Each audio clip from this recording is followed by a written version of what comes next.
এ মুসলমান গভীর মনোযোগ, সবচাইতে বড় 10টা আলামত হবে। তার মধ্যে 1 নাম্বার হলো ইমাম মেহেদী আলাইহিস সালামের আগমন, ঈসা আলাইহিস সালামের আগমন, খানে দাজ্জালের আগমন। আমার বাবারা আমার 2-3টা ভূমিকম্প হবে। মুসলমান গভীর মনোযোগ, ইয়াজিদ মজুদের আগমন। এ মুসলমান শুনে নাও, ইমাম মেহেদী আলাইহিস সালাম আগমন করবেন। সবচেয়ে অনেক বড় বড় গুলো হয়ে গেছে, এর মধ্যে পিরাইটা হয়ে গেছে আমাদের মধ্যে। ইমাম মেহেদী আর অনেক পীর সাহেবরা কোন ইমাম মেহেদী বলে দাবি করেন। ইমাম মেহেদী আলাইহিস সালাম মুসলমান, তার নাম থাকবে মুহাম্মদ, বাবার নাম থাকবে, মুসলমান শুনে নাও, আমার বাবার নাম থাকবে, রাসূলের বাবার নাম আব্দুল্লাহ, মার নাম থাকবে আমেনা, বংশ থাকবে মুসলমান ফাতেমার বংশধর। মক্কা মদিনার জমিনে এত পরিমাণ পাপ হবে। একটু ইমাম কিয়ামতের আলামত শোনার আগে একটু আমাদের ইমাম মেহেদী সম্পর্কে আলোচনাটা বোঝার দরকার। এখন আমার দেশে অনেক মুসলমান প্রায় 11 জন ইমাম মেহেদী। বাংলাদেশের কোনো ব্যক্তি ইমাম মেহেদী বলে দাবি করে বাংলাদেশে, তার জুতাতে পিটাইবেন নাকি হবে আপনার। কারণ বাংলার জমিনে ইমাম মেহেদী আইতো না, বাংলার জমিনে কোনো ইমাম মেহেদী আইব না। কোন পীর সাহেব যদি ইমাম মেহেদী বলে দাবি করে, এটা ভণ্ড ভণ্ড ভণ্ড, জোরে জোরে চিল্লায় বলেন ঠিক কি না? ইমাম রাসূল বলছি ইমাম মেহেদীর পরিচয় দিতে যে বলছি ইমাম মেহেদীর কেমন চেহারা হবে। ইমাম মেহেদী মক্কার জমিন থেকে মদিনায় হিজরত করবে। হিজরত করে ইমাম মেহেদীর মানুষটা হবে মুসলমান, বড় না লম্বা না মাঝারি বর্ণের মানুষ হবে। গায়ের রংটা থাকবে শ্যামলা, মাথার চুলগুলো থাকবে কুকরানো মুকরানো, এই বুরুটা থাকবে টানা বুরু, এই বুরুর মধ্যে কোনো ফাঁকা থাকবে না। কানের মধ্যে লম্বা লম্বা পশম থাকবে, সিনাটা থাকবে সিংহ পুরুষের মতো। ইমাম মেহেদী আলাইহিস সালাম সিংহ পুরুষের মতো সিনা থাকবে। এবার মুসলমান শুনে নাও, সবচেয়ে বড় ইমাম মেহেদীর পরিচয় নবীজি বলছে ইমাম মেহেদী আলাইহিস সালাম থাকবে তুতলা। যখন কথা বলতে যাবে তখন কথাগুলো বেঁধে যাবে, তখন উরতের মধ্যে জোরে জোরে থাবা লাগাইব রে মুসলমান। ইমাম মেহেদী আলাইহিস সালাম যখন আগমন করবে মক্কা মদিনায়, শুনে নেন মুসলমান, এত পরিমাণ পাপ চলবে, জিনা ব্যভিচার অন্যায় অপরাধ খুন খারাপি চলবে। জাহিলা জামানা কেউ ছেড়ে যাবে, যেমনি ভাবে আমার দেশে শুরু হয়েছে। আমার দেশে আজকে বিনা বিচারে আজকে মানুষের জানমালের কোনো নিরাপত্তা নাই। আজকে রাস্তার মধ্যে মানুষ পিটায়া তাদেরকে হত্যা করতেছে, ভাই হয়ে ভাইকে খুন করতেছে। নিজের ভাই সম্পদের জন্য আমার আগের ভাই বললেন চক্ষু দুটো উপরে নিতেছে। আপনাদের চট্টগ্রামে মুসলমান কি করেছে, ছেলে বেটার বউ মিলিয়া তার বাবাকে টুকরো টুকরো করে তাদের নদীতে ভাসায়া দিছে। আজকে মুসলমান শুধু এই দেশে নয়, জাহিলা জামানা ছেড়ে গেছে। কারণ আমরা শুনেছি জাহিলা জামানায় মানুষ পুরুষে পুরুষে জিনা ব্যভিচার করত। ওদিন আমার মুসলমান মায়ের সঙ্গে সন্তান জিনা করত। এখন দেখি প্রতিনিয়ত নেটের মধ্যে দেখা যায় সন্তান বাবার সঙ্গে অন্যায়ের মধ্যে লিপ্ত হয়ে গেছে। বাবা লম্পট, বাবা মেয়ের সঙ্গে অন্যায় লিপ্ত হয়ে গেছে। শুধু তাই নয়, 2টা ঘটনা বাংলাদেশে ঘটেছে দীর্ঘ 17 বছরের মধ্যে। সবচেয়ে দুঃখজনক 2টা বিষয়, সেটা হলো যা পৃথিবীর ইতিহাসে সবচেয়ে বড় ইতিহাস, সেটা হলো একটা হলো ঢাকা মেডিকেল কলেজ হাসপাতালে যেখানে মরা মানুষের সঙ্গে জিনা হয়েছে। একটা হলো ঢাকা আপনাদের চট্টগ্রাম মেডিকেল কলেজ হাসপাতাল, এখানেও মরা মানুষের সঙ্গে জিনা হয়েছে। মুসলমান মর্গে জিনা হয়েছে। মুসলমান কোথায় আছেন একটু গবেষণা করবেন। 2টা জায়গায়, একটা হলো চট্টগ্রাম, ভালো করে খোঁজ নেন। চট্টগ্রাম মেডিকেল কলেজ হাসপাতালে মর্গের মধ্যে সুন্দরী নারীর সঙ্গে জিনা হয়েছে। ঢাকা মর্গের মধ্যে সুন্দরী নারীর সঙ্গে জিনা হয়েছে। যখন ডোমকে নিয়ে যখন রিমান্ডে দিয়েছে, ডোম বলছে শুধু একটা নয় 2টি নয়, আজ পর্যন্ত শত শত নারী, অল্প বয়সী নারী যখন গলায় রশি নিয়ে মারা যায়, বিষ খেয়ে মারা যায়, দুর্ঘটনায় মারা যায়, এই নারীগুলোর তাদের দেহখানা কাটার আগে তাদেরকে আমরা ভোগ করে নিই। কোন দেশে বাস করি? এই দেশে যদি আমার নবীর প্রেমিকরা না থাকতো, আল্লাহর ওলিরা না থাকতো, এই দেশটা শেষ হয়ে যেত। এই দেশটা রব্বে কারিম এই লুতের জামানায় গেছে রে, এই জামানার মানুষগুলোকে আল্লাহ শেষ করে দিত।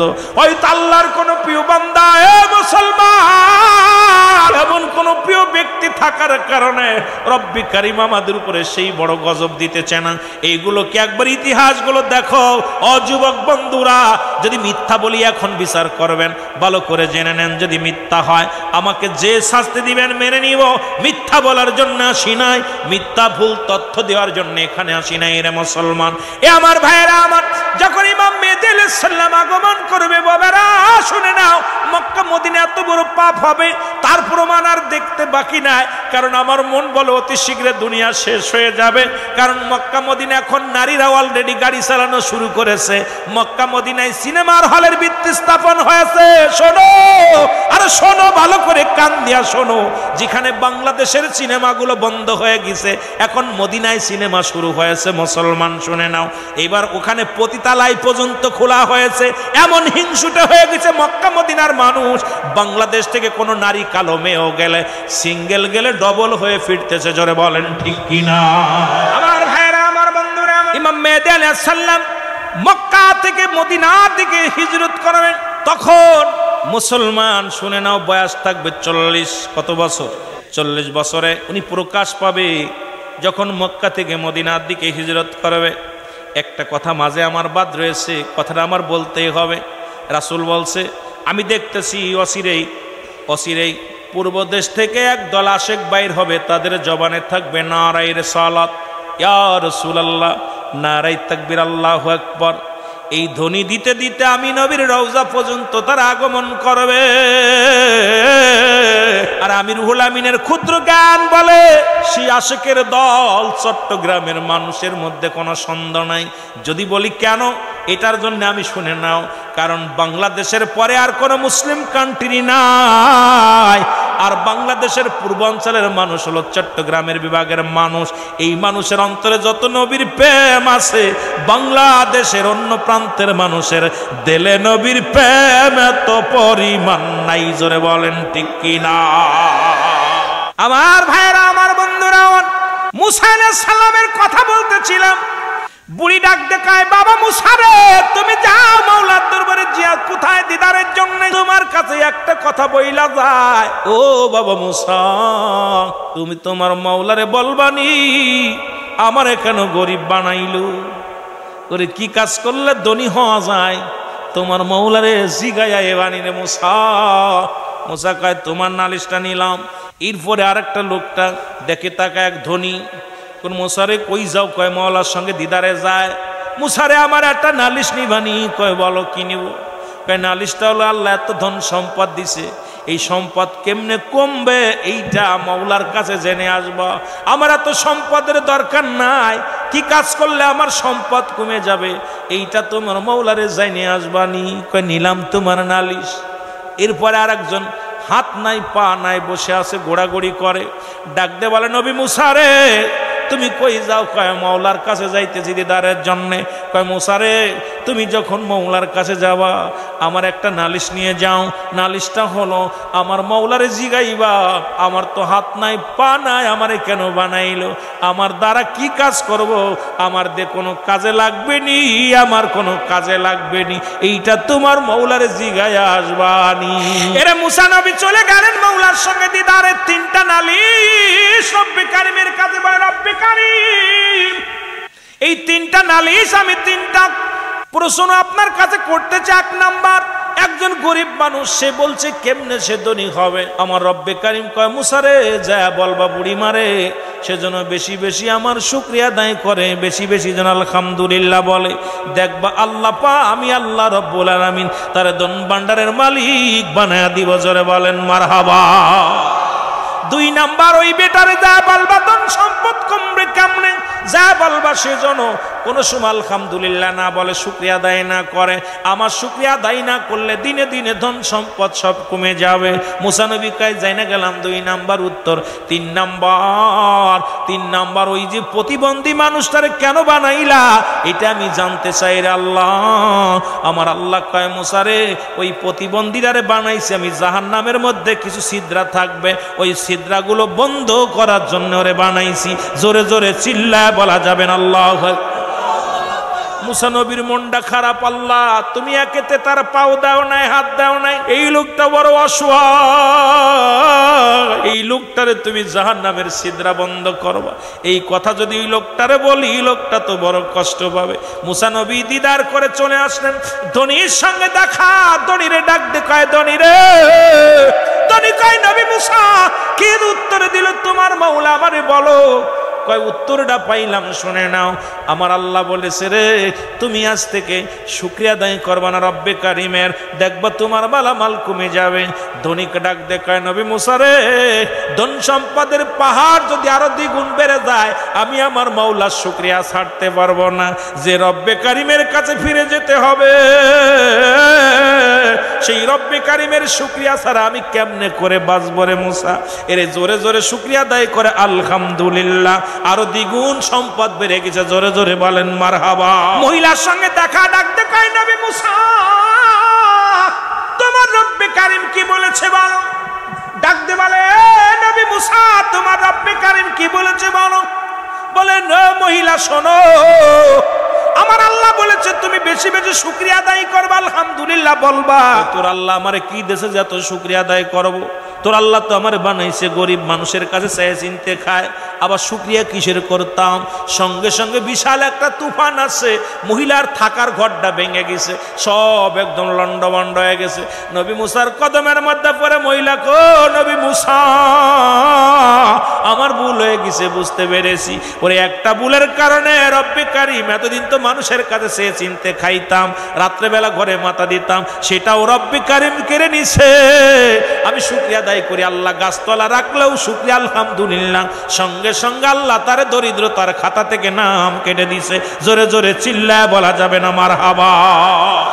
এবার আসে প্রতিবন্ধীর কাছে, নবী মুসা ডাক দেখায়, ওই প্রতিবন্ধী কয় নবী মুসা রে আমার সংবাদ তো তুমি জানা দিয়ে যাও, রব্বে কারিম কি বলেছে বলো।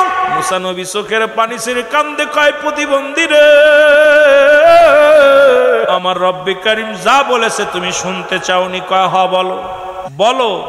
কয় আমার আল্লাহ বলছে, আমার আল্লাহ বলছে ও প্রতিবন্ধী ওই জাহান্নামের মধ্যে কিছু ছিদ্রা থাকবে, ফুটা থাকবে, এগুলো তোমারে দিয়ে বন্ধ করবে। সঙ্গে সঙ্গে প্রতিবন্ধী শুকরিয়া আদায় করে আলহামদুলিল্লাহ, আল্লাহ তবু আমার জীবন ধন্য যে তুমি আমারে বানাইয়া একটা কাজে লাগাইবা, জাহান্নামের ছিদ্রা বন্ধ করবা। এই শুকরিয়া আদায় করি আল্লাহ, আমারে তো বিনা কারণে বানাও নাই, আমারে তো তুমি ছিদ্রা বন্ধ করার জন্য বানাইছো।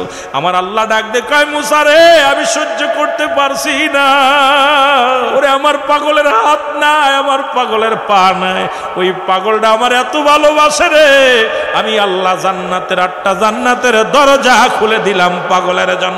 জোরে জোরে চিল্লায় বলা যাবে না সুবহানাল্লাহ। আরে জোসনা জুলুসাই পাগলগুলো, প্রতিবন্ধী হাত নাই, বোবা মানুষ, পাগুলো নেলায় হাঁটে আর নারায় রিসালাত বলে। আমার নবীও ডাকছে আফসানি দে আসে খায়।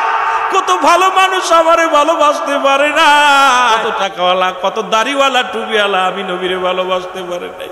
আরে চট্টগ্রামের জমিনে ওই পাগল যখন জুলুসে হাজির হয়ে গেছে, মদিনাওয়ালা কত খুশি হয়ে গেছে, আমার আল্লাহ খুশি হয়ে গেছে।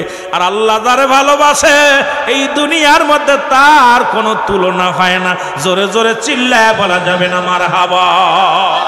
এরে মুসলমান গভীর মনোযোগ, যে কথা বলতেছিলাম, ইমাম মেহেদী আলাইহিস সালাম যখন মক্কা থেকে মদিনার দিকে রওনা হয়ে যাবেন, উলামা ইকরামের সামনে হাজির হয়ে যাবেন, আলেম উলামা বলবেন আপনি ইমাম মেহেদী। আমার ভাইরা, আমার বন্ধুরা আমার, কারণ যে কোনো মুহূর্তে আপনার মরণ আসতে পারে, মালাকুল মউত চলে আসতে পারে।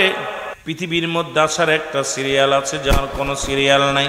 এ দুনিয়ার মুসলমান গভীর মনোযোগ, বলতেছিলাম আপনার মৃত্যু দিনের বেলা হয় না, রাতের বেলা হতে পারে।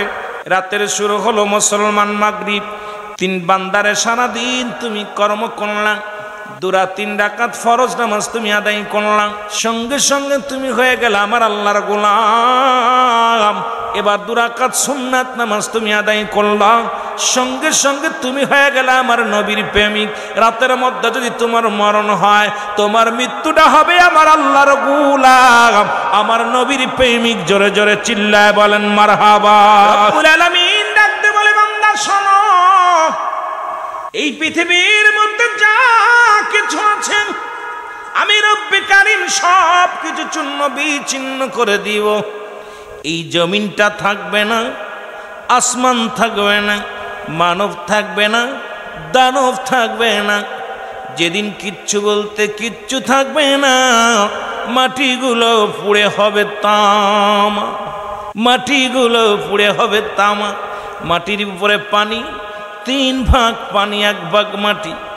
রব্বুল আলামিন ডাক দেখায়, বান্দারে ওই পানিগুলো পুড়ে হয়ে যাবে ছাই, মাটিগুলো পুড়ে হবে তামা। যেদিন কিচ্ছু থাকবে না সেদিন থাকবে আমি রব্বুল আলামিন, আর আমি আল্লাহ থাকবো আমার নবীর ভালোবাসা নিয়ে, রাসূলের ভালোবাসা নিয়ে থাকবে আল্লাহ। আমরা সুন্নিরা এই জন্য সর্বপ্রথম নবীকে ভালোবাসি। যেটা বলেন ঠিক কিনা? আরো জোরে। কারণ নবী ভালোবাসার নাম হলো ঈমান। একটা হলো ঈমান, একটা হলো আমল। নামাজ, রোজা, হজ, যাকাত, কুরবানি সবগুলোর নাম হলো আমল। এখন ঈমান যদি ঠিক রাখতে হয়, ওযুবিহীন যেমন নামাজ হয় না, ঈমানবিহীন তেমন আপনার কোনো আমল কাজে লাগবে না। মানব জীবনের অমূল্য সম্পদের নাম হলো রুহু। মানব জীবনের অমূল্য সম্পদের নাম ঈমান। ব্যক্তির জীবনের অমূল্য সম্পদের নাম রুহু। রুহুবিহীন যেমন বডির কোনো মূল্য নাই, হাত আছে, পা আছে, ভিতরে কোনো বাতাসটা বাইরে গেছে, বডিটার মূল্য নাই। সকালবেলা আপনার জানাজার জন্য মসজিদে হাম পড়ে যাবে, ভাই বন্ধু সবাই নিয়ে আপনাকে ব্যস্ত হয়ে যাবে আপনাকে কবর দেওয়ার জন্যে। মুসলমান এই জন্যে হাত পা সব কিছু নাই, বডি নাই, হাত ভাঙ্গা, পা ভাঙ্গা, ভিতরে রুহুটা থাকার কারণে বছর কি বছর পড়ে আছে, প্যারালাইসিসে বছরকে বছর আব্বা মা পড়ে আছে। কেউ কোনো দিন তাকে দাফন করবে না, কিন্তু সুন্দর বডি খানা, রুহু খানা নাই। ওই বডির যেমন কোনো মূল্য নাই, ঈমানবিহীন কোনো আমল নাই, ঈমানবিহীন কোনো আমল নাই। এই জন্য ঈমানটা হলো নবী মুহাম্মদুর রাসূলুল্লাহ সাল্লাল্লাহু আলাইহি ওয়াসাল্লাম। ঈমান যার নাই, কোনো আমল নাই। নামাজ দরকার নাই, রোজা দরকার নাই, হজ দরকার নাই, যাকাত দরকার নাই। এগুলো দরকার হবে ঈমান আনা ফরজরে। বলেন ঠিক কিনা? মানুষের 3টা বিপদ। নাম্বার 1 হলো মানুষের মরণ। আলোচনা অন্যদিকে গেলে সময় নষ্ট হবে, আলোচনা করে শেষ করতে পারবো না। 3টা বিপদ। নাম্বার 1 হলো মানুষের মরণ, 2 নাম্বার বিপদ হলো কবর, 3 নাম্বার বিপদ হলো কিয়ামতের ময়দান। 1 নাম্বার বিপদ হলো মানুষের মরণ। এই মরণের কথা বলতে যায় আল্লামা মুফতি আমজাদ আলী সাহেব একটা কিতাব লিখলেন। কিতাবের নাম হলো বারে শরিয়াত। এই কিতাবের মধ্যে লিখতে যা বললেন, দুনিয়ার মানুষ শোনো, মানুষ যখন সাধারণ মৃত্যুবরণ করে, 70টা তাজা উটের গায়ের চামড়া জবাই না করিয়া উল্টো দিকে টান দিয়া লবণ আর মরিচ লাগায় দিলে যতটুকু যন্ত্রণা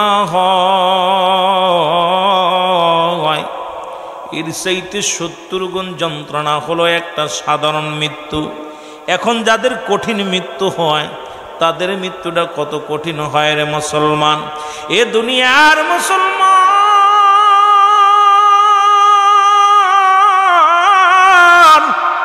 যারা মরণকালে পায়খানা করে দেয়, যারা মরণের সময় প্রস্রাব করে দেয়, যারা মরণের সময় যাদের জিহ্বা বাইর হয়ে যায়, মরণের সময় যাদের চোখ দুটি বড় বড় হয়ে যায়, তাদের মরণটা কেমন হয়? ইমানদারের মৃত্যু হয় আটা গোলায়া খামির বানাইয়া, এর ভিতরে যদি একটা চুল পড়ে, এই চুলটা যেমন টানতে বাইর করলেও না সে বাইর হয়ে যায়। ইমানদারের মৃত্যুটা তেমনি হয়, আর বেঈমানদারের মৃত্যুটা বড় কঠিন হয় রে মুসলমান। শুনে নাও, এই মরণের পেয়ালা পান করতে হবে। 1 নাম্বার বিপদ হলো মানুষের মরণ। এ দুনিয়ার মুসলমান শুনে নাও, ঈসা ইবনে মরিয়াম আলাইহিস সালাম ডাকতে বলে, বাবা ঈসা রে, মন চায় কিছু খাইতে রে বাবা। একটু ফল পরাণে চায়। বলে মা গো একটু অপেক্ষা করো, আমি ফল নিয়ে আসি। ফল আনতে চলে গেলেন হযরত ঈসা আলাইহিস সালাম। এমন সময় আজরাইল আলাইহিস সালাম হাজির হয়ে গেলেন মরিয়াম আলাইহিস সালামের ঘরে। সালাম দা, আসসালামু আলাইকুম মরিয়াম। মরিয়াম রে, রব্বুল আলামিন হুকুম দিছে এখনই আপনার চলে যেতে হবে। মরিয়াম আলাইহিস সালাম ডাক দিয়ে বলে, আজরাইল, আমার একমাত্র সন্তান আমার নবী ঈসা যদি এসে দেখে আমি মা নাই, বড্ড কষ্ট পাবে রে, একটু সময় দাও, আমার সন্তান আসুক ফিরে, দুটি কথা বলে যেতে চায়। আজরাইল বলে, মরিয়াম রে, সময় আমি দিতে পারবো না, তুমি কি মৃত্যুকে ভয় পাও? মরিয়াম আলাইহিস সালাম বলে, না না, আমি মৃত্যুকে ভয় পাই না। আজরাইল কয়, তাহলে এত সময় কেন চাও? কয়, না রে, আমার কলিজার টুকরা আসবে, কারণ না দুঃখিনী মায়ের জন্য বড় পাগল হয়ে যাবে, একটু সময় দাও, আমাকে একটু সময় দাও, আমার কলিজার টুকরা সন্তান আসতে দুইটা কথা বলে যাব। ডাক দে বলে, আজরাইল, মরিয়াম রে, একটা সেকেন্ড আমি সময় দিতে পারবো না, রব্বে কারিম আমাকে হুকুম দিছে এখনই যেতে হবে। মরিয়াম আলাইহিস সালাম বলে, তাহলে আমাকে নিয়ে যাও। সঙ্গে সঙ্গে মরিয়াম আলাইহিস সালামের মৃত্যু হয়ে গেল। ঈসা আলাইহিস সালাম ঘরে ফিরল, ফিরে আসিয়া দেখে জনম দুঃখিনী মা শুয়ে আছে। মাকে দেখে, মরিয়াম আলাইহিস সালামকে মৃত্যু অবস্থায় দেখে রে ঈসা নবী ডাক দিয়ে বলে, মা মা মা, কথা বলে না। ডাক দিয়ে বলে, রব্বে কারিম, আমার রব, আমার আল্লাহ, তুমি তো আমাকে মরার আর জিন্দা করার ক্ষমতা দিছো, ও আমার আল্লাহ, একটু সুযোগ দাও, জীবনে একটা সুযোগ আমি চাই, আমার মার সঙ্গে দুটি কথা বলতে চাই, মাকে জিন্দা করার সুযোগটা দিয়ে দাও। রব্বে কারিম সুযোগ দিয়ে দিলেন। ঈসা আলাইহিস সালাম মাকে ডাক দিয়ে বলে, মা, ও মা। সঙ্গে সঙ্গে মা লাফ দিয়ে উঠিয়া বলে, বাবা ঈসারে আইসো, ফল আনছনি? বলে, আনছি। ফলটা হাতে দিয়ে যখন হাতের মধ্যে দিছে, ফল পায়া মা বড় খুশি। ঈসা আলাইহিস সালাম ডাক দিয়ে বলে, মা গো, এই ফল দুনিয়ার ফল, এটা তোমার নসিবে নাই। মা গো, তুমি আর দুনিয়ায় নাই, কারণ দুনিয়ার মায়া ছেড়ে চলে গেছো, ওপারে চলে গেছো মাওলার সান্নিধ্য লাভ করার জন্য। রব্বে কারিম ডাক দিয়ে নিছে, সুতরাং এই দুনিয়ার ফল মোলা তোমার নসিবে নাই মা। ও মা মা।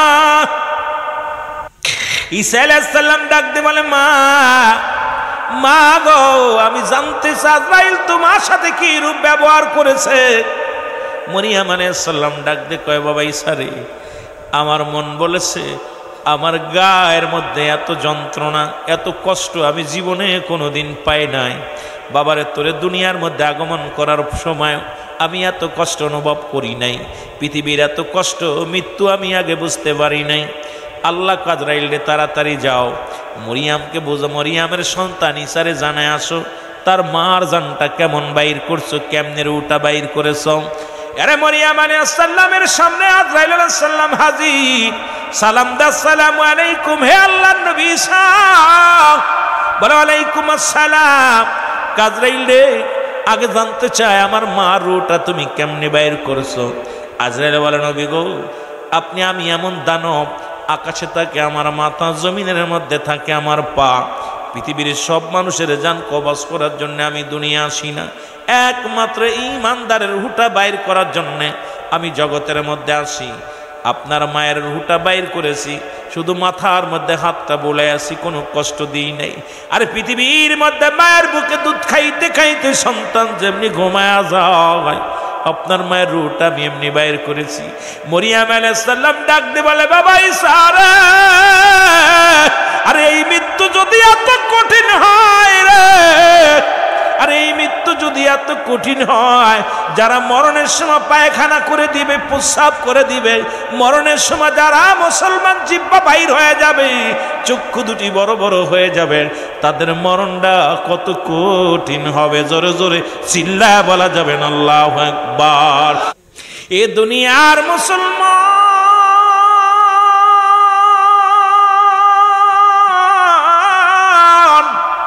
আমি বলি, কার জন্য তুমি সুদ খাও, কার জন্য তুমি ঘুষ খাও, কার জন্য তুমি অন্যায় করো, কার জন্য তুমি সুদের ব্যবসা করো, ঘুষের ব্যবসা করো না মুসলমান, এই দেহখানা করলা, এই পৃথিবীর মধ্যে রুহুল আমিন সিদ্দিকী কথাগুলো বলে শুই না নাও, এই বডিখানা করলা, তোমার দেহ খাবে পোকে, তোমার সম্পদ খাবে লোকে। জোরে বলেন ঠিক কিনা?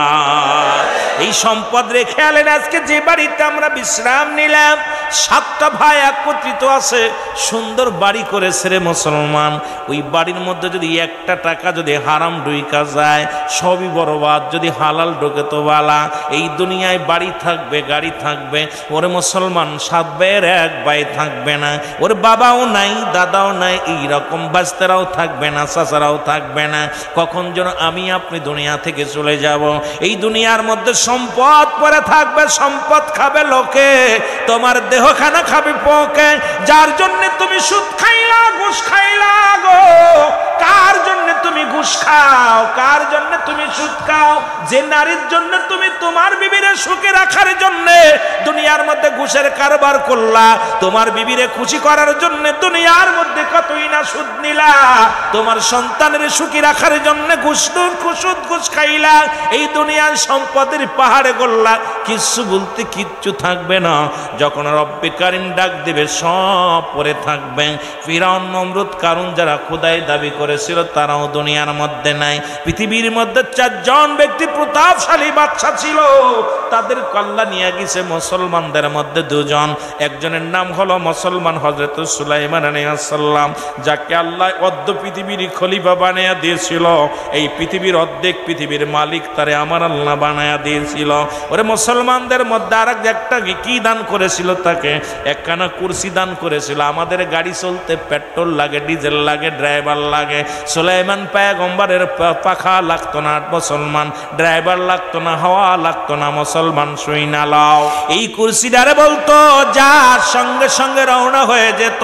এত পাওয়ার আল্লাহ দিয়েছিল, তাকেও দুনিয়া থেকে বিদায় করে দিছে রে মুসলমান। আরেকজনের মধ্যে মুসলমান, এই দুনিয়ার মধ্যে তার নাম ছিল মুসলমান বাদশা জুলকারনাইন। আল্লাহ তারে পৃথিবীর মধ্যে 1600 বছর হায়াত দান করেছিল, একদিন নয়, 2 দিন নয়। এর চট্টগ্রামের মানুষ 50 বছর হায়াত পাইয়া, 80 বছরের হায়াত পাইয়া দুনিয়ার মধ্যে কত অন্যায় করো, অন্যায় করো, দুনিয়ার মধ্যে কত সুদ ঘুষের মধ্যে ব্যবসা করো, হারাম জিনিস বক্ষণ করো, জিনা করো, ব্যভিচার করো রে মন। এই দুনিয়ার মধ্যে বাদশা জুলকারনাইন আল্লাহ 1600 বছর হায়াত দান করলেন। মানুষটা লম্বা ছিল 48 হাত লম্বা। কত হাত? 48 হাত লম্বা। আল্লাহ তাকে একটা মুজিজার ঘোড়া দান করেছিল। এই ঘোড়াটা যখন একটা কদম ফেলতো 12,000 মাইল অতিক্রম করত। বাংলাদেশটা মুসলমান এত বড় হইব না। এই বাংলাদেশের মধ্যে বাদশা জুলকারনাইনের পা দেওয়া লাগবো না, ঘোড়ার পা লাগবো না। একটা পা পড়বো বাংলাদেশে, আর একটা পড়বো পাকিস্তান। এত বড় পাওয়ার ছিল আল্লাহ রব্বুল আলামিন ঘোড়াটারে দিয়েছিল, যার এক কদমে 12,000 মাইল মুসলমান 12,000 মাইল অতিক্রম করতে রে মুসলমান। এই মানুষটা দুনিয়া থেকে বিদায় হয়ে গেছে, আল্লাহ তারও নিয়ে গেছে। কাফের মুশরিকদের মধ্যে 2 জনকে আল্লাহ বাদশাহী বানিয়ে দিয়েছিল। এদের মধ্যে একজনের নাম হলো বাদশা নমরুদ, মুসলমান যে ফিরাউন নমরুদ বলা হয়। আর 2 নম্বরে ছিল বাদশা মুসলমান। শুনে নাও, এই পৃথিবীর মধ্যে বক্তা নসর, এই পৃথিবীর মধ্যে রব্বে কারীম এত বড় দাসত্ব, এত বড় দুনিয়ার সম্পদ তাদের দিয়েছিল। এই পৃথিবীর মধ্যে মুসলমান, শুনে নাও, যারা রাজত্ব করেছিল আমার দেশে, যেমন মুসলমান, এই দেশের মধ্যে ভাসানী সাহেব ছিল, দেশ পরিচালনা করেছিল। জিয়াউর রহমান করেছিল, মুসলমান মুজিবুর রহমান সাহেব করেছিল। এই রকম অসংখ্য, কদিন আগে ইরশাদ সাহেবও করেছিল। সবাই দুনিয়া থেকে বিদায় হয়ে গেছে, কারণ আপনাকে আমাকে যে কোনো মুহূর্তে চলে যেতে হতে পারে। দুনিয়ার মায়া ছেড়ে দাও। জোরে বলেন ঠিক কিনা? এমপি হওয়ার জন্যে, মন্ত্রী হওয়ার জন্যে কত সত্যরে মিথ্যা বলতেছে, মিথ্যারে সত্য বলতেছে, কত হক না হক কাজ করতেছে। মানুষ বাড়ি গাড়ির জন্য কত পাগল হয়ে গেছে। আমার ভাইরা, আমার বন্ধুরা, আমার যে কথাগুলো বলতেছিলাম, 2 নাম্বার হলো কবর। 1 নাম্বার বলতেছিলাম যেটা, এটার মধ্যে আলোচনা করলে অনেক লম্বা আলোচনা হয়ে যাবে। সবাই জানি মরণ। 1 নাম্বার হলো মরণ, 2 নাম্বার হলো কবর। কবর বলতে বোঝায় মানুষের মৃত্যুর পর থেকে শুরু করে কিয়ামত পর্যন্ত জগৎটাকে বলা হয় কবরের জগৎ। আমার বাবারা, আমার গভীর মনোযোগ, হুকুম দেওয়ার সঙ্গে সঙ্গে আপনাকে উত্তোলন হতে হবে। 2 নাম্বার হলো কবর। কবর বলতে বোঝায় মানুষের মৃত্যুর পর থেকে কবর কিয়ামত পর্যন্ত। কারণ যাদের লাশ আগুনে পুড়ে গেল তাদের কি অবস্থা হবে? এখন বলতে পারেন হুজুর, কবর যদি বোঝায়, তাদের কবরটা বোঝায়, অনেকের তো কবর হয় না, মুসলমান তাদের কি অবস্থা হবে? এই জন্যে মুসলমান কি পানিতে পুড়ে মারা গেল, হাঙ্গর কুমিরে খাইলো, তাদের কবর কোথায়? কবর বলতে বোঝায় মৃত্যুর পর থেকে শুরু কিয়ামত পর্যন্ত। শেষ জোরে বলেন ঠিক কিনা? এ দুনিয়ার মুসলমান,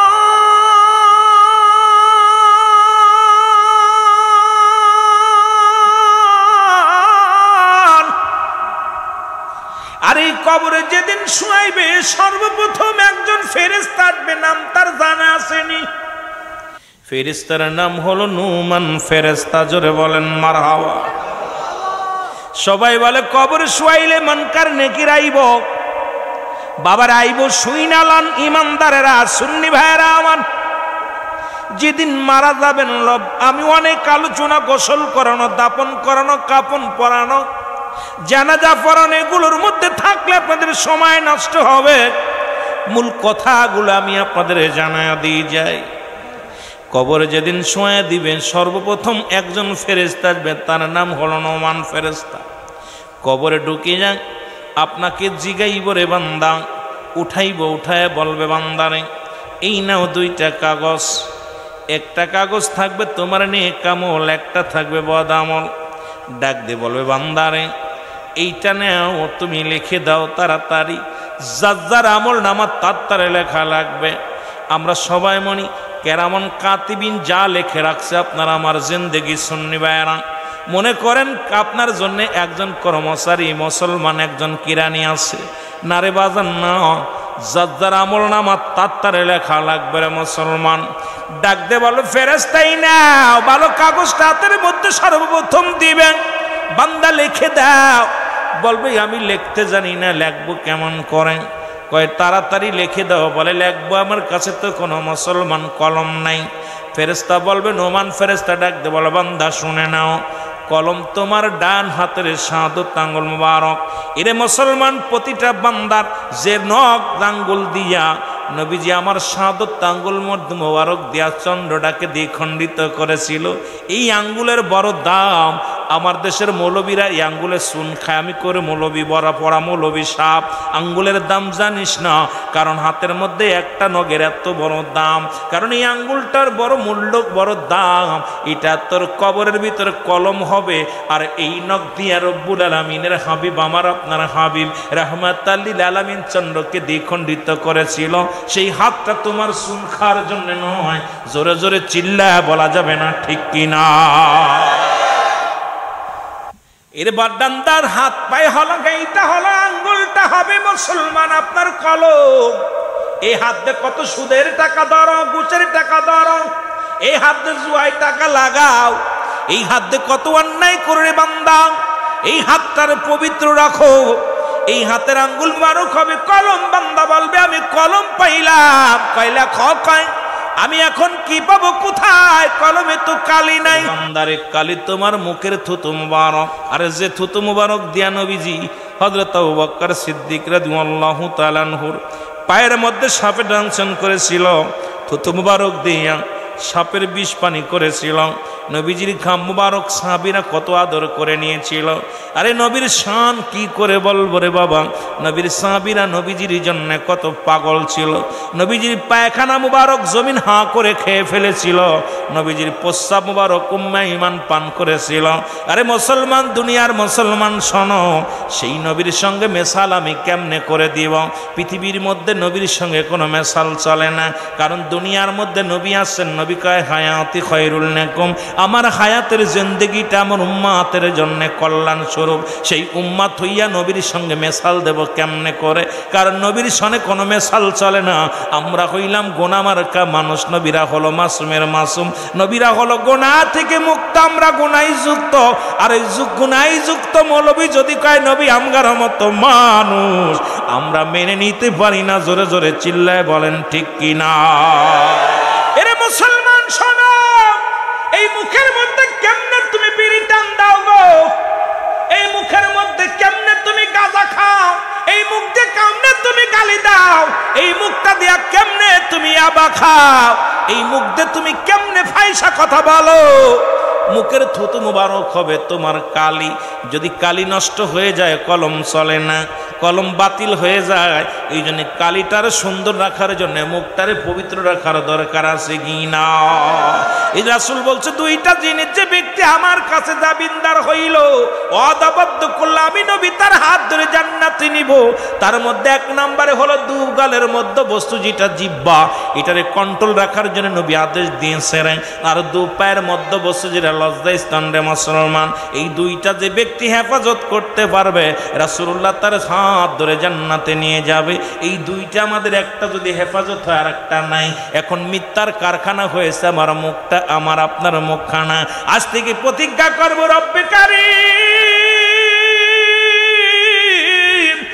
রব্বে কারীম, কারণ এই মুখটা আমার রব্বে কারীম নিজ কুদরতি হাতে বানাইছে। আল্লাহ কয় বান্দারে ফেরেশতা বানাইলাম আমি যেমনি তোরে এমনি বানাই নাই। এই জমিন আমি যেমনি বানাইলাম এমনি তোরে বানাই নাই। কুল কায়নাত আমি যেমনি বানাইলাম এমনি তোরে বানাই নাই। আমি বান্দারে তোরে বানাইছি আমার কুদরতি হাত মুবারক দিয়া। সেই মুখের মধ্যে কেমনে লাগাও বিড়ি, কেমনে লাগাও সিগারেট, কেমনে খাও ইয়াবা, কেমনে খাও মদ। আজ থেকে প্রতিজ্ঞা করবা এই মুখের মধ্যে হারাম জিনিস ভক্ষণ করবা না। সবাই রাজি আছেন?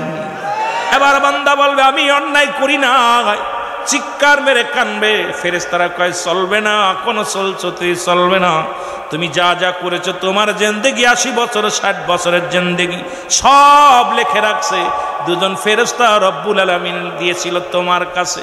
তুমি কোথায় ছিলে, কোথায় যাবে, কোথায় কি কর্ম করবে সবই লিপিবদ্ধ আছে। চলছুতরি চলবে না। বান্দা চিৎকার মারবে, লিখতে চাইব না। এক একটা গর্জন মারবে, লক্ষ শত শত মাইল মাটির নিচে চলে যাবে। আবার তার উত্তোলন করবে। ডান দিক থেকে চাপ দিবে, বাম দিকের হাড্ডিগুলো চলে যাবে। বাম দিক থেকে চাপ দিবে, ডান দিকে হাড্ডিগুলো চলে যাবে। বান্দারে মুসলমান শুনে নাও, এই কবরবাসীর আযাব যদি দুনিয়ার মানুষ শুনতো, এই দুনিয়ার মানুষগুলো হাট ফেল করে মারা যেত। কবরে আযাব হয় যদি বিশ্বাস না হয় বাবা, আগামীকাল আপনার বাবা মায়ের কবরের পাশে যায় একটা ছাগল বা একটা গরু বাঁধবেন, বাঁধিয়া আপনি দূরে দাঁড়ায় থাকবেন, ভালো খাবার দিবেন। দেখবেন যদি বাবা মার কবরে আযাব হয়, ওই গরুটা টালু মালু তাকাবে, খানা খাবে, চোখ দিয়ে দরদর করে পানি ছেড়ে দিবে, শুধু দড়ি ছিঁড়াছিঁড়ি করবে, রশি ছিঁড়াছিঁড়ি করবে। কারণ পৃথিবীর মধ্যে কবরে আযাব দানব বুঝতে পারে, মানব বুঝতে পারে না। পৃথিবীর সব প্রাণী বুঝতে পারে, রব্বে কারীম এই মানুষকে বুঝতে দেয় নাই, এই মানুষগুলোরে বুঝতে দেয় নাই রে বাবা। আমি এই জন্য আপনাদেরকে বলি, অনেকে কয়ে কবরে আযাব হয় না। আযাব হয় রে মুসলমান, শোনো রব্বে কারীম, ও রব্বে কারীম, আজকের মাহফিলের খাতিরে আমাদেরকে সবাইরে আপনি ক্ষমা করে দেন। নোমান ফেরেশতা জোর করে তারে লাখাইবে, লাখা যখন শেষ হয়ে যাবে এবার বলবে বান্দা আমি দূর হয়ে, বান্দা আমি চলে গেলাম, গুড বাই, বিদায়। একটু পরেই তোর কবরে আসবে মুনকার নেকির সওয়ালের জবাব নিতে আসবে। মুসলমান এসে দেখবে, ও মুসলমান শুনে নাও, যখন নোমান ফেরেশতা বিদায় হবে কবর থেকে, সঙ্গে সঙ্গে আসবে মুনকার নেকির, আসি আপনার কবরে হাজির হয়ে যাবে। এসে যখন আপনার কাগজগুলো দেখবে রে বান্দা, ওরে জান্নাতি যারা আমল নামাটা ভালো হবে উপরে থাকবে, বদ আমলটা বেশি হলে থাকবে সেটা উপরে, নেক আমলটা থাকলে থাকবে উপরে। যখন বান্দা দেখবে আপনার অবস্থা ভালো, বলে জান্নাত থেকে থেকে কবর পর্যন্ত একটা সুড়ঙ্গ করে দিবে, রাস্তা করে দিবে। এই রাস্তাটা কিয়ামত পর্যন্ত ওই কবরে শান্তিতে আপনি ঘুমাইতে পারবেন। আর যখন দেখবে আপনার আমলনামা বালা নয়, ওই কিয়ামত পর্যন্ত আপনার জাহান্নামের থেকে আপনার কবর পর্যন্ত একটা রাস্তা থাকবে। জাহান্নামের যে অগ্নিকাণ্ডগুলো, জাহান্নামের যে সাপ বিচ্ছুগুলো আছে, জাহান্নামে যে ভয়াবহতা আছে রে মুসলমান, এগুলো আপনাকে আক্রমণ করবে, আপনার কবরে পর্যন্ত জ্বালা যন্ত্রণা হবে। আর কবরে কোনো সকাল আর সন্ধ্যা নাই, কবরে কোনো রাত আর দিন নাই, কবরে শুরু আছে শেষ হলো কিয়ামত পর্যন্ত। ও মুসলমান শোনো, 2 নম্বর বিপদ হলো কবর, 3 নম্বর হলো কিয়ামতের ময়দান। জোরে জোরে চিল্লায়া বলা যাবে না আল্লাহু আকবার। উনি বল নিজের পরিচয় দিবে না, আমার নাম মোহাম্মদ, বাবার নাম আব্দুল্লাহ, মার নাম আমেনা। আমি তো একজন। তখন বলতে না তুমি ইমাম মেহেদি, তখন বলবে না আমি ইমাম মেহেদি না। যখন অস্বীকার করবে তখন উপর থেকে একটা আওয়াজ আসবে, একমাত্র ইমানদার শুনতে হবে, হাজা খলিফাতুন ফিল আরদ, আওয়াজটা আসবে এইরকম জোরে আওয়াজটা, হাজা খলিফাতুন ফিল আরদ। তখন সবাই বলবে এইবার আপনি অস্বীকার করবেন কেমনে? তখন ইমাম মেহেদি আলাইহিস সালাম বলে, হ্যাঁ আমি ইমাম মেহেদি আলাইহিস সালাম। জোরে বলেন না সুবহানাল্লাহ, আর একটু জোরে। ইমাম মেহেদি প্রকাশের পরে আসবে কিনা? হযরত ঈসা আলাইহিস সালাম। ঈসা আলাইহিস সালাম এসে, ঈসা আলাইহিস সালাম আসবে, এরপরে খানে দাজ্জাল আসবে। সময় বাবা শেষ, 1টা বাজতে চলল, আপনাদের কষ্ট হচ্ছে সবার। তাই এরপরে ইয়াজিদ মওজুদ, যেটা আপনার জুলকারনাইন তামা দস্তা লোহা দিয়ে বন্দি করে রাখছে, এটা সারাদিন চাটাচাটি করে, এই প্রাচীলটা চাটাচাটি করব, আর ছিদ্রা হবে ভাব, এই সময় সকাল হয়ে যাবে, চলে যায়। যখন ইমাম মেহেদি প্রকাশ পাবে তখন ওদের জবান দিয়ে আলহামদুলিল্লাহ বলবে, সঙ্গে সঙ্গে প্রাচীল ছিদ্রা হয়ে যাবে। এই ছিদ্রা হওয়ার পর ওরা বাইর হয়ে আসবে, পদ্মা মেঘনা যমুনা যত পানি আছে সব পানিগুলো খেয়ে ফেলবে, সব মানুষ খেয়ে ফেলবে। খেয়ে ফেলার পর এইটা যায়া আমার বাবারা মুসাইলা ইদা সবাই মানুষজন যায় দোয়া করবো, আমাদের ওদের থেকে হাততে বাঁচান, আমাদের দোয়া করেন। দোয়া করব, আল্লাহ রাব্বুল আলামিন বিছা জাতীয় একটা প্রাণী পাঠাবো। এই বিছা জাতীয় প্রাণী ওই সমস্ত প্রাণীর গায়ে লাগবে, ক্যান্সার রোগ ধারণ করবে, মৃত্যুবরণ, যেমন করোনা রোগে মারা গেল মানুষ, কেউ কারো ধরে না, এইরকম রোগ হবে, কেউ কারোর দিকে আসবে না। তখন দুর্গন্ধে মানুষ টিকতে পারবে না, আবার চলে যাবে লোকজন ইমাম মেহেদি আলাইহিস সালামের কাছে, হুজুর আমাদের জন্য দোয়া করেন। দোয়া করবে, ইমাম মেহেদি আলাইহিস সালাম দোয়া করার পর কাক জাতীয় একটা প্রাণী আসবে, তাদের গোস্তগুলো ঠুকায় খেয়ে ফেলবে, হাড্ডি গুড্ডি থাকবে। তখন আবার দোয়া করবে, গন্ধে আমরা টিকতে পারতেছি না, আমাদের দয়া করেন। দোয়া করবে, ইমাম মেহেদি আলাইহিস সালাম হাত উঠায় দোয়া করবে, কারণ শরিয়াতের কেবলা হলো কাবা, মুনাজাতের কেবলা আরশে আজিম, দুজানের কেবলা রাহমাতাল লিল আলামিন। এই দুজানের কেবলা তো আছেই, মুনাজাতের কেবলার কাছে হাত উঠায় কানবে, সঙ্গে সঙ্গে দোয়া কবুল হবে, এবং সঙ্গে সঙ্গে 24 ঘন্টা বৃষ্টি হবে। এই সকাল থেকে শুরু করে পরের দিন সকাল পর্যন্ত বৃষ্টি হবে। এই পদ্মা মেঘনা যমুনা পানিতে ভরপুর হয়ে যাবে, মানুষের ভিতরে শান্তি চলে আসবে। এ মুসলমান গভীর মনোযোগ। এরপরে চলে আসবে কে? এরপরে আপনার ওই আসবে ইমাম মেহেদি আলাইহিস সালাম, হযরত ঈসা আলাইহিস সালাম আসরের নামাজের সময় আসার পর ইমাম মেহেদি আলাইহিস সালাম হবে ইমাম, মুসল্লি হবে হযরত ঈসা আলাইহিস সালাম। ঈসা আলাইহিস সালাম বায়াত গ্রহণ করবে আমার আখির নবী রাহমাতাল লিল আলামিনের উম্মতের হাতে, সেটা হলো হযরত ইমাম মেহেদি আলাইহিস সালামের হাতে হাত রেখে বায়াত রাসূল গ্রহণ করবে। জোরে বলেন সুবহানাল্লাহ। চট্টগ্রামের মানুষ বায়াত রাসূল গ্রহণ করেছে, অনেক মানুষের চোখে পড়ে, কয়ে দেখ শুরু করছে পীর মুরিদি। আরে বুকার দলেরা হন, হযরত ঈসা আলাইহিস সালাম বায়াত গ্রহণ করবে হযরত ইমাম মেহেদির হাতে। জোরে বলেন না মারহাবা, আর একটু জোরে বলেন মারহাবা। ইমাম মেহেদি আলাইহিস সালাম তখন বায়াত গ্রহণ, ওনারা একসাথে থাকবে, এবং ঈসা আলাইহিস পরে খানে দাজ্জাল দুনিয়ার মধ্যে আসবে, 40 দিন পর্যন্ত হায়াত পাবে, সারা পৃথিবী খায়ের করবে। খানে দাজ্জালকে দাবর খোলা তরবারি নিয়ে দাবর শুরু করবে, হযরত ঈসা আলাইহিস সালাম দাবরায়া নিয়ে কাবা শরীফের ডান গেটের সামনে নিয়ে ফেলবে, এরপরে এক করে তার গর্দান দ্বিখণ্ডিত করে ফেলবে। তখন আল্লাহ রাব্বুল আলামিন বলবেন, হে ঈসা, তুমি আখির নবীর উম্মত হতে চেয়েছিলে, আশা পূরণ হয়েছে, এখন তোমার দায়িত্ব শেষ, তোমার শেষ, তুমি চলে আসো। তখন আজরাইল আলাইহিস সালাম আসবে, আজরাইল আলাইহিস সালাম এসে হযরত ঈসা আলাইহিস সালামের জান কবজ করবে। ঈসা আলাইহিস সালামের জান কবজ করার পর এরপরে কাফন দাফ ইমামতি করবে হযরত ইমাম মেহেদি আলাইহিস সালাম, তার জানাজার নামাজ পড়াবে। শেষ করে আমার রাসূলুল্লাহর পায়ের গোড়ে একটা জায়গা আছে, কবরের জায়গা, একটা মাজারের জায়গা আছে। আমার নবীজি বলছে আমার ডান পায়ের গোড়ে একটা জায়গা থাকলো, এই জায়গার মধ্যে হযরত ঈসা আলাইহিস সালামের কবর হবে। সুবহানাল্লাহ বলেন। এরে যারা মক্কা মদিনা যান, ইতিহাস পড়বেন, এর ভালো করে জানবেন, রাসূলুল্লাহর পায়ের গোড়ে কদমের গোড়ে একটা কবরের জায়গা আছে, যেখানে হযরত ঈসা আলাইহিস সালামের কবর হবে। ঈসা আলাইহিস সালাম ইন্তেকালের পরে ইমাম মেহেদী একাকার হয়ে যাবে, মানুষের ভিতরে শান্তি ফিরে আসবে, মানুষ একা ইসলামের দাওয়াত প্রচার করবে, স্বর্ণ অলংকার যা আছে দুনিয়ার মধ্যে, ইউরেনিয়ামের খনি, স্বর্ণের খনি, রূপার খনি সব উত্তোলন হবে, মানুষের সুখ শান্তিতে অভাব থাকবে না, সেদিন কেউ নিয়ার মানুষ থাকবে না। নিয়া পর মানুষ কিন্তু বিদ্রোহী, তারা কি হবে, খোদা থেকে বিচ্ছিন্ন হয়ে যাবে। রব্বুল আলামিন তখন গুসা হয়ে যাবে, গুসা হয়ে এই মানুষের ভিতরে একটা গজব দিবে, গজবটা মানুষের নাকে লাগবে, একটা হাওয়া আসবে, একটা কালো ধোঁয়া আসবে, এই ধোঁয়াটা ইমানদারের নাক দিয়া ঢুকবে, ইমানদারের নাক দিয়া পানি বাইর হবে, চোখ দিয়ে পানি বাইর হবে, বেঈমানদের আটটা ছিদ্রা দিয়ে দোয়া বাইর হবে, বেঈমানগুলো এই দোয়া বাইর হয়ে তারা মৃত্যুর শয্যায় চলে যাবে, ইমানদার হাসতে হাসতে দুনিয়ার মধ্যে জীবন যাপন করবে। এরপরে মুসলমান শুনে নাও, এরপরে তিনটা ভূমিকম্প হবে, একটা পূর্বাঞ্চলে, একটা পশ্চিমাঞ্চলে, একটা মধ্যপ্রাচ্যে, তিনটা ভূমিকম্প হবে। এই ভূমিকম্পে মানুষগুলো ধস নেমে যাবে, মানুষগুলো একজনে বাঁচাইতে যাবে, এই মানুষগুলো যারা বেঈমানদের বাঁচাতে যাবে ওরা শুদ্ধ ওই ধাবিত হইয়া দুনিয়া থেকে বিদায় নেবে।